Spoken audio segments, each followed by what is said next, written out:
players. We've got Abhijit Roy, MD and CEO at Berger Paints, joining in on the show right now. Abhijit, hi, morning. Good to have you on the show. While we're bleeding red, Abhijit, wanted to understand that you've seen these elevated levels of oil before and many a times, right? I mean, we had oil hit 100 even, when the Russia-Ukraine war broke out. Typically, Correct. what is the contingency strategy at Berger Paints? I mean, how much of the oil price hike are you able to pass off to the consumers? What's the margin pressure? What's the math like? Good morning. Yeah, we have gone through these cycles, earlier as well, even much higher than what we are seeing now. So typically what happens is there is always some stock left behind, in terms of finished goods, which is about 30 to 45 days for a company. In case of decorative paints, it's on the higher side because we keep stock and then sell. Whereas in the case of industrial paint, we make to order, so the stock is on the lesser side in terms of finished goods. However, since we are about 82%, in decorative, largely we can say that we have a 1 month plus stock of finished goods, which is at old prices, which continues as far as we are concerned. The second part is there are some finished, raw material also, which is there with us, which we have always have 30 days of inventory for making this, which is also at old prices. So for the time being, for 35 days, largely it will be old prices, though new prices will kick in for some of the products, especially the industrial products, so that's where we stand as far as profitability impact is concerned. However, prices have gone up, the raw material prices, and therefore we will have to take up the prices. We are just, because it's every day volatile and changing. So we want to understand where it, first settles before we take up the prices. We will pass on these prices, as we have always done in this industry, and that will happen sooner or later. Right. Abhijit, how are you looking at pushing these prices? Because you spoke about that you have some inventories at this point in time, but can the market absorb these higher prices and the kind of intense competition which is there in this market? Is that will you be absorbing some of the cost in your margins before pushing it across?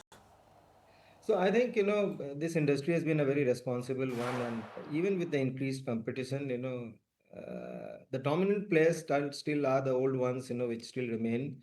And we expect that the prices will go up almost to the extent of the price increase that is there. There might be minor adjustments made, but, more or less the entire price rise will happen.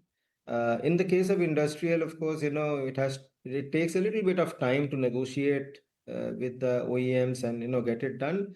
But there we have already started discussing, and we should be able to pass on the price increase soon. Abhijit, hi morning. Just trying to understand how much of your input cost structure is exposed to crude? How much does oil make up of your overall raw material, and what is the exposure level like? So it's about 30 to 35%, in the water-based, it is lesser because the only major input which is, affected directly by oil is the monomer or the emulsions which we use for the wall coatings.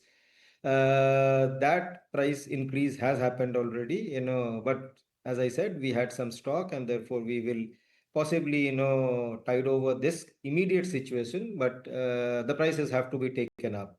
As far as the solvents are concerned, which is the industrial paint and the decorative enamel paint, there the impact is direct and slightly higher on that side, and that is where the impact will be felt the most as well, and that has to be also factored in, and we have to pass on these price increases to the customers.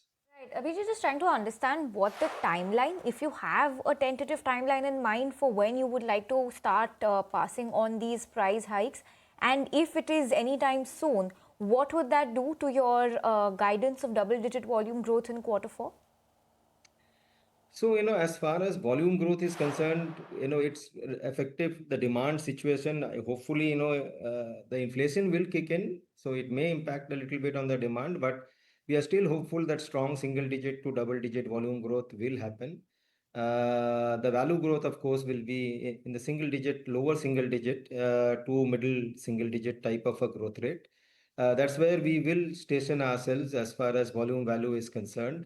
The price increase when we will take will, of course, depend on the situation evolving, which is evolving at a very fast pace.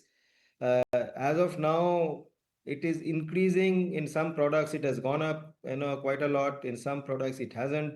We would like to wait and then take a judicious call, because you can't keep increasing prices every 5 days or 7 days. So it will be better that we wait for some time and then take a price increase, which will neutralize most of the increases that have happened in the raw material price. Abhijit, do you see some impact to the volumes given the fact that it's a discretionary investment for many households, and given the kind of uncertainty which is there with respect to this current West Asia crisis and crudes running up? Do you see households holding on to consumption at this point in time? Too early to say, but I think normally what we have seen in earlier instances where this type of a cyclic price increase of oil has happened in the past as well. Normally, it does impact, but very minor. However, since we take the price increases in terms of value terms, it looks fine, because, the volume growth might come down from say 9-10% to 8%, but then the value will actually move upwards, because, the price increases will kick in. Okay, Abhijit, good to be speaking with you today. Thanks so much for putting into perspective what this spike in crude prices will do to your company and the financials. Thanks once again. Viewers, on that note, time to slip into a very short break. Just revisiting where the market has settled about half an hour into trade.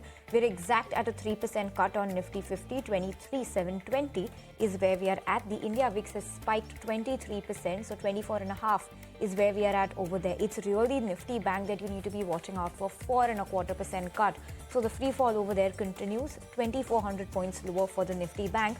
And for Nifty 50, Coal India now is the only stock in the green when it comes to that index. So you have ONGC and Hindalco that have also now slipped into the red. Of course, Interglobe, SBI, Shriram Finance are your top Nifty losers. On that note, time for a quick break. Be right back with more.